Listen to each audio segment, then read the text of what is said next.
This here is another viewer's broken gaming PC, and yeah, this one's a bit of a doozy. You're probably looking at this thinking, well, Greg, it's old. I mean, yeah, old stuff breaks, so no surprises there. But this one actually went through somewhat of a traumatic experience, and unfortunately, I expect we'll have to replace the platform. Just going into it based on what he's told me and what he's experienced, the owner that is, yeah, this system's been through a heck of a lot. So let's start off with what he wrote initially in his inquiry to us. He said, the PC won't post and the hard drive gets really hot. I built this about 6 to 7 years ago, and when putting in a new GPU, I had to upgrade the power supply. I got a new PSU that had the 8-pin connector I needed, and about 6 hours after I plugged in the new power supply, I heard a pop, and the system hasn't posted since.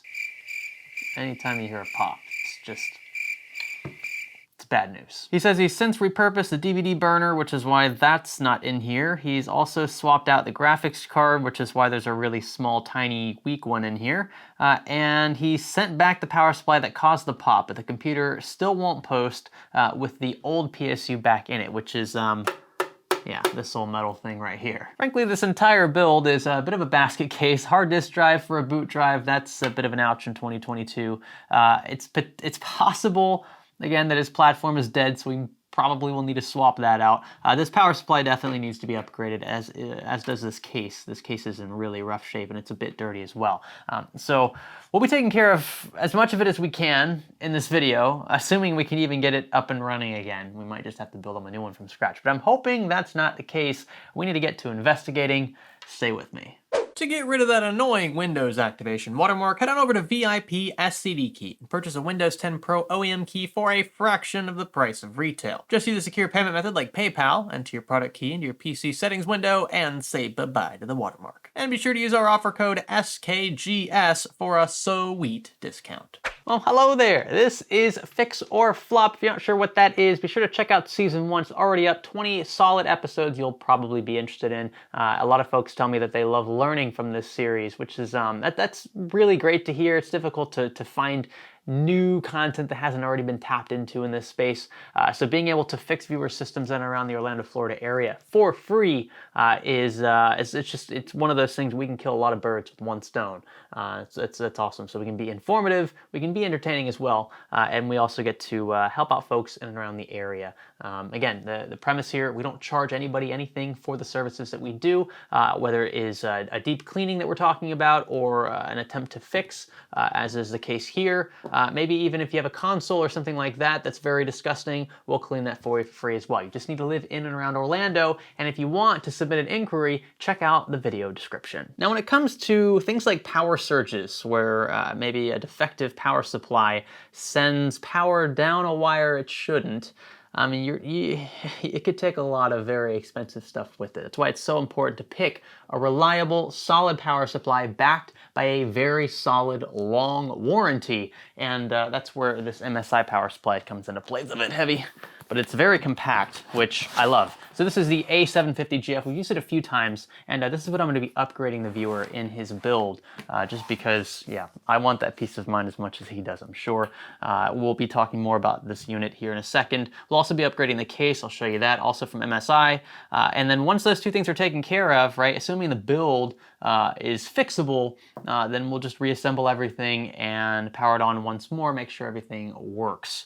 But we can't get too far ahead of ourselves here because we still don't know what's exactly wrong with it. So with all that out of the way, let's get into troubleshooting. First thing we need to do is attempt to power the system on and see if we can replicate the symptoms exhibited by the owner. In this case, no post. I'm not sure if it even powers on. Let me check. I don't remember if he said it powers on or not.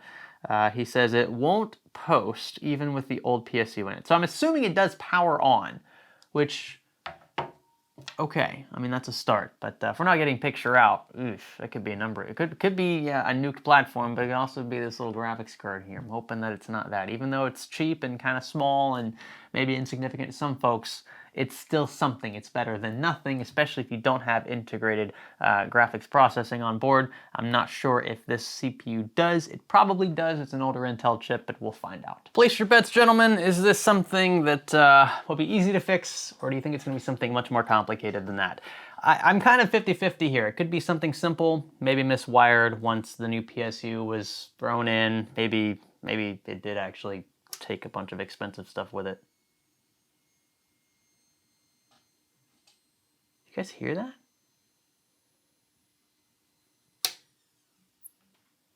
Oh my gosh. I don't know if the camera's picking, I mean, well, not my camera, but if the mic I'm wearing is picking that up. That's a very high-pitched squeal coming from the unit before the system's even powered on.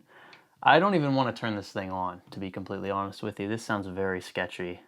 Probably the sketchiest build we've had in the office so far. Let's, screw it. We gotta try to turn it on. Oh, it sounds like a balloon filled with air that you stretch the little like nozzle of it and make that really high-pitched sound. That's what this sounds like. Whatever.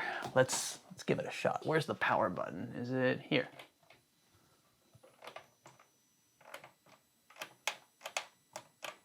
Guys, I'll just click this button. Wow, nothing. Yeah, no power. Okay, so it's not that it doesn't post.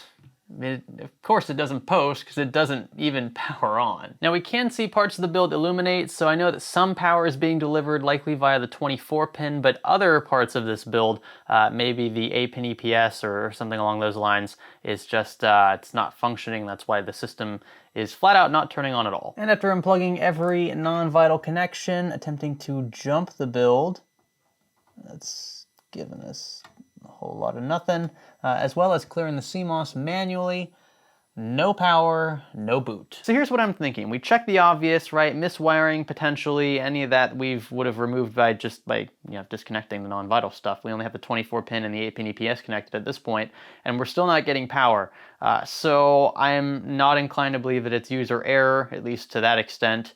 The other obvious component keeping us from powering on is the power supply. Normally I wouldn't jump straight to this, but because of the symptoms I'm seeing here, I think it's safe to remove this, test it, and then swap it out with one that we know works. Now this unit here is from Ultra, 600 watts, an ATX form factor. You can see it's a bit older school looking, just, you know, the cheap kind of metallic shell, not painted or anything. Not that there's anything wrong with that though. You've got ketchup mustard cables and things here on the far left. I mean, there are places in the market for these kinds of units. It looks like this is the one that shipped with the case because it's from the same brand. Now as for our PSU tester, let's see how this goes. So it's powering up. Wow, that's really weird. So it's not making any noise right now. I mean, the fan's on, but I don't hear that squeal. Maybe that wasn't coming from the unit before. This actually checks out. Yeah. Power supply looks fine across the board. So I take back what I said. This thing is a clean bill of health. So if our power supply is fine, that means that there's something else wrong with this build, and well, we've only got a few other options. It's either the graphics card or the motherboard, potentially the whole platform, or more specifically maybe the CPU or the memory. So we're gonna have to start running through our typical checklist to figure out which one, if any of them, it happens to be. Could be something else, but I don't really think it's the hard drive. That's really the only other thing in here. Now there's no sense in leaving things in here. They're gonna be transplanted into the new case regardless. So we'll pull the platform out. Now his CPU looks to be, what is it? Core i7 3770K. Okay, cool. It's actually a really cool chip. I wish I'd gotten a chance to work around more of them. I kind of started the YouTube channel around the Haswell era, so this is just before that. But this Core i7 is solid, even in 2022. Yes, it's not the best out there, but if you're still rocking this platform, you know, there's really nothing wrong with that. So I'm really hoping that the chip's not dead. I was just really curious what this was, because if I need to run off of integrated graphics, I now know that I can do that. Okay, and awkward transition. I'm in my car. I'm actually here to pick up a Z77 motherboard. I think it's an ASRock board, and I think it has a Core i5 3590 or 3570, I can't remember.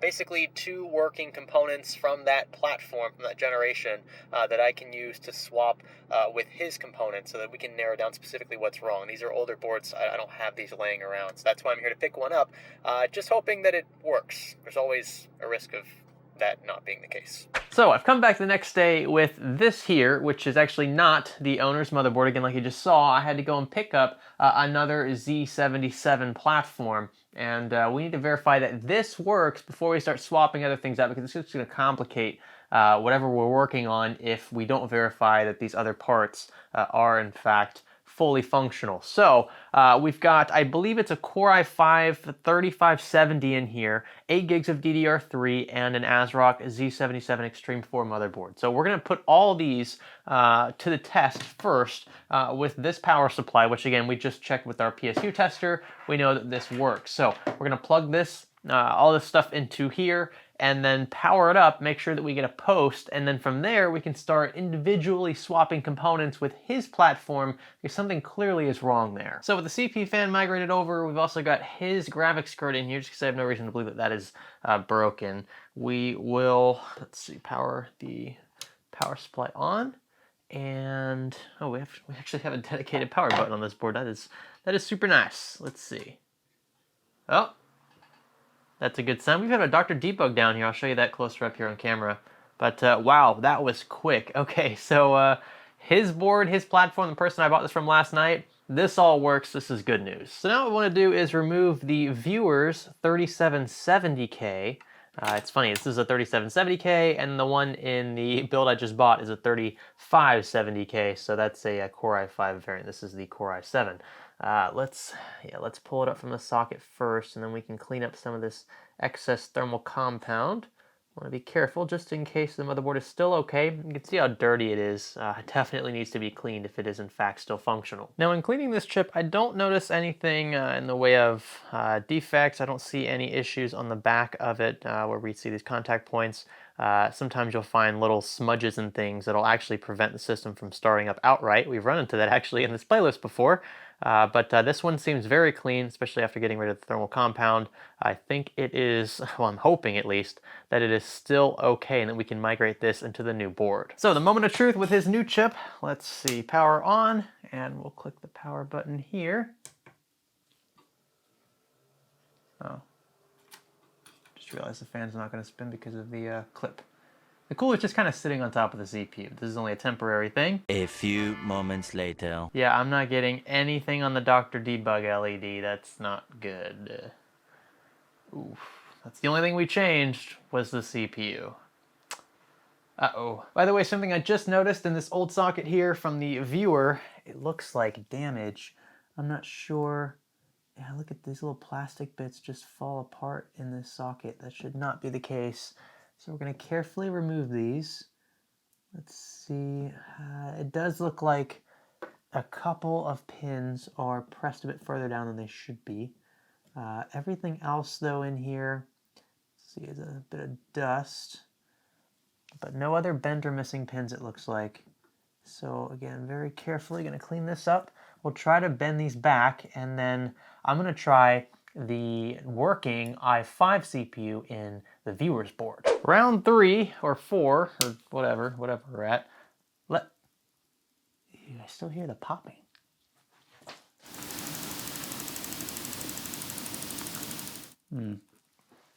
I really don't like this.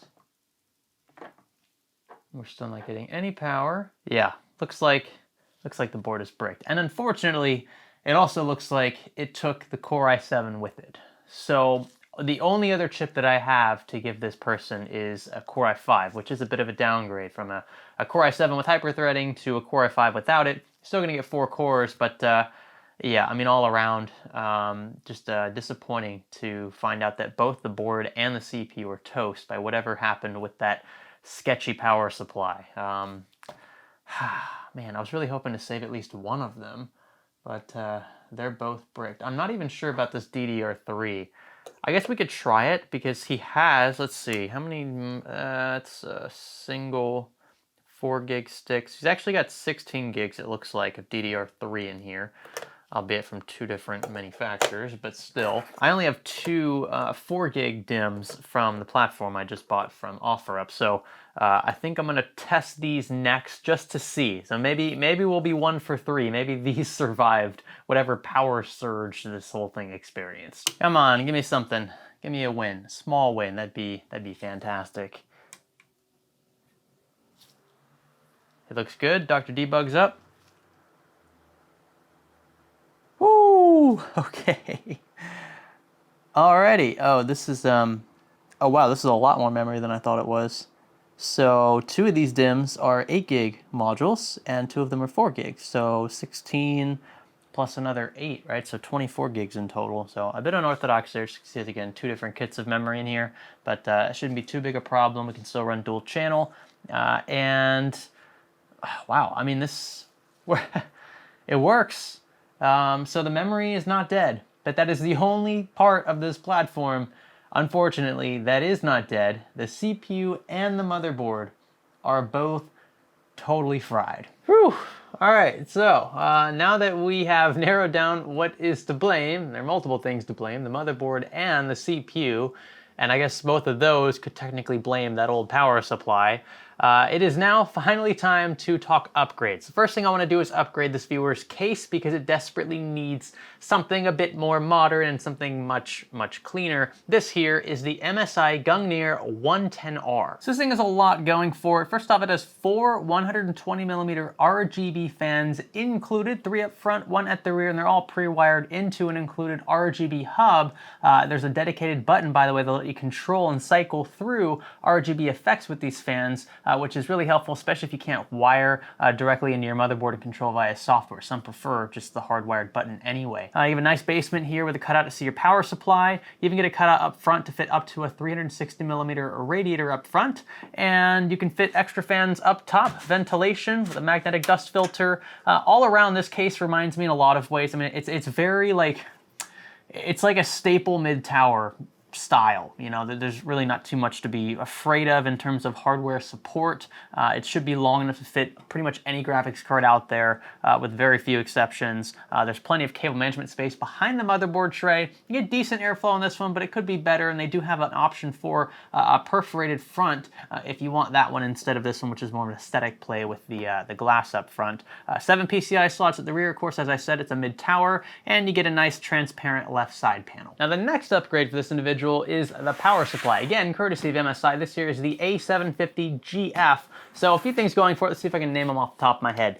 First off, it's fully modular. It is 80+ gold rated. It has a fantastic warranty, and it's also fairly compact, which means it's perfect for cases like the one I just showed you, the 110R, where it's not like super long. So if you want to keep your hard drive cage at the bottom of the basement, you'll need a more compact power supply, and this one is perfect for that. Not only that, but it's also 750 watts, which that's going to give this guy plenty of breathing room. My gosh, I mean, the graphics card he's got in here really doesn't even need like a 300 watt power supply. But if you're wondering why we're throwing such an overkill unit into the build, it's to prep him for the future. Whenever he decides to upgrade, he'll already have components that are suited for such a thing. You're gonna get some nice black sleeved cables as well on this unit, which is a nice change of pace from what we're used to in the older builds with the ketchup and mustard cabling. So first, let's get the motherboard in here, nice and carefully. And with some basic installs and wiring out of the way, we'll get the expandable slots taken care of.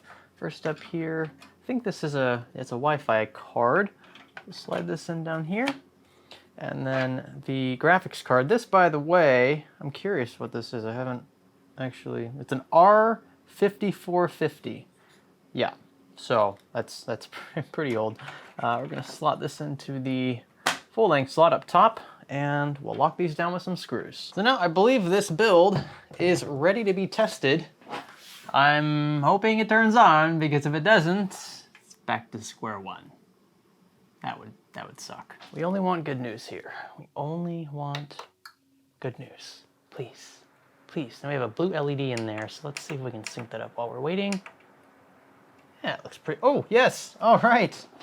Cool, I have his hard drive connected, so we should be able to boot into that if there is in fact bootable media on the drive, which I'll have to check ahead of time with the owner about, because I don't want to be spending a lot of time trying to figure out where that volume is if it doesn't exist. Okay, something's up, because you can see that his hard drive is connected into this SATA port right here, but in the BIOS it says that this SATA port is empty, so it's likely the hard disk drive isn't receiving power or is broken. Yeah, well that explains it.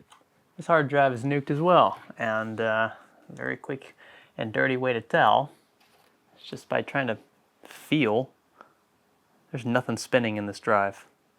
This drive is bricked. Yep. All power. I know that the hard drive is receiving power because the other peripherals that are connected via SATA power are receiving power. So it's just the hard disk drive, and there are no platters spinning in there.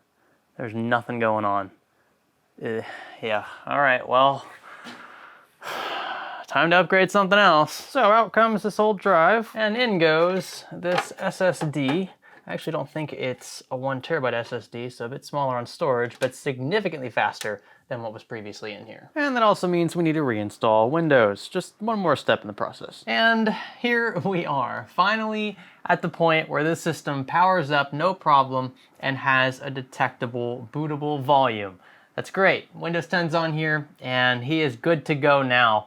It did take a bit longer than I expected. This is like the second full day of working on this build, and part of that had to do with the fact that I had to go out and buy a separate motherboard and CPU from someone in the local area. Thankfully, there was someone local. I was going to end up buying on eBay, but that always takes a few days at least to get here, whatever you order on there. So the fact that someone was local and very cool about meeting up very quickly, that was great. And for those who are interested, I paid like I think I paid $140 for the motherboard, CPU, and RAM, which isn't really a good, I wouldn't say that's a good price. The only reason I offered what I did, first off, I needed it rather quickly, and I also needed him to part out the build because he had a full build around this motherboard and CPU, and I asked him to just remove the platform and sell me that. So now he's stuck with basically a shell and a graphics card, and that's just going to require more work on his part. So just to make it quick and simple, and didn't want to haggle or anything, I just offered him $140, and he took it, and he met up with me. So that was really really nice. So now this viewer system is good to go, and now that we've got Windows 10 on here and the upgrades, several upgrades, more than I thought there would be. This build is just begging for the remaining upgrades, right? That being mainly the graphics card, and then probably a platform upgrade after that, which is going to require DDR4 or potentially DDR5, a new motherboard, new CPU. So that's going to be a pretty hefty one to swallow. But also on the graphics card side of things, anything right now is expensive, so another pretty large pill to swallow. Oof, this one's tough. Which would I upgrade first? Probably the graphics card. This thing is as bare bones as it gets. So this here is what ultimately ended up needing to be replaced. 3 different things. And folks, let this be a testament to, again, picking a reliable, solid power supply, because if that unit goes, if it's the first thing to kick the can, it could potentially kill this, what you're seeing here, your motherboard, your CPU, even your friggin' hard disk drive or solid state drive, whatever you have connected to your main board. Again, your main board is more or less distributing power everywhere else, right? I mean, part of that responsibility obviously is the PSU, but from the motherboard, I mean, you've got through the 24 pin, through the 8 pin, sometimes you have supplemental PCIe power as well to worry about. All of that can then kind of trickle down into other components if the power supply were to fail. And that's why, again, it's so important to pick a solid one from a reputable company. The one in here from MSI, I have no doubt it's going to be a really good power supply for years to come. So no reason to be concerned there. That's peace of mind. And ultimately, that's what a power supply should be, is peace of mind in preparation for whatever you happen to throw at it in the future. Other than that, again, everything else in here works. I love the upgrades. The only thing that we couldn't really hook up was USB Type-C, which obviously isn't supported by this older platform, but it's ready for those other upgrades we just talked about. And that was the goal, and that's when I wanted it to, first off, get back to working order, and then also kind of be primed and ready for anything else that, hardware-wise you want to throw at it. So hopefully the viewer is satisfied with these fixes and with these upgrades, and I'm looking forward to taking on the next one. Hopefully it's not going to be as challenging as this one in terms of just so many things dying, but that's what can happen. It's not the first time I've seen it, and it probably won't be the last. Now, if you enjoyed watching what you just watched, be sure to let us know by giving this one a thumbs up. That would be greatly appreciated. Also, if for whatever reason you aren't subscribed yet, go ahead and get subscribed. I'll give you a few seconds. Cool, I appreciate that. And if you want to find our troubleshooting gear, that is linked below, maybe cleaning gear as well. If you live in the Orlando, Florida area and have a broken system or a dirty console and you want it cleaned and or fixed for free, that's where you submit a form. Don't email us because we've shifted to the form for that very reason, so that you don't have to email us because we just get inundated with those. And a lot of folks don't even live in the area, so we just have to move along. We're not ignoring you on purpose. It's just there's way too many to respond to. So there's that. But all right, I'll get out of your hair. Again, thanks for watching. I'll catch you in the next one. My name is Greg. Thanks for fixing a system with me.